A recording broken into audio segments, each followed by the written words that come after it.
MDH चणा मसाला। आता छोले असो किंवा चवळी, पांढरे चणे असो किंवा काळे चणे, सगळं काही कमाल बने। MDH। आज न्यायालयामध्ये तपास यंत्रणांकडून परत 3 दिवसांच्या पोलीस कोठडीची मागणी करण्यात आली होती, परंतु आमच्यातर्फे करण्यात आलेल्या युक्तिवादाच्या आधारे मेहरबान न्यायालयाने त्यामध्ये MCR सुनावलेला आहे। येस, न्यायालयीन कोठडीमध्ये आता टाकलेला आहे आरोपींना। पण आता यानंतर तुम्ही जामिनासाठी अर्ज करणार? येस, आमची जामिनाची प्रोसेस आम्ही सुरू केलेली आहे। त्याबद्दल पुढील अपडेट्स आम्ही लवकरच देऊ।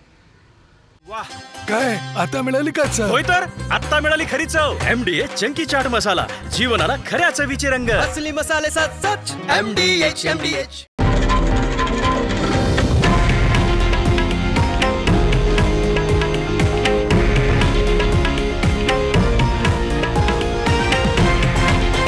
हे आहे देशातील नंबर 1 न्यूज नेटवर्क आणि आपण पाहत आहात TV9 मराठी, एकमेव।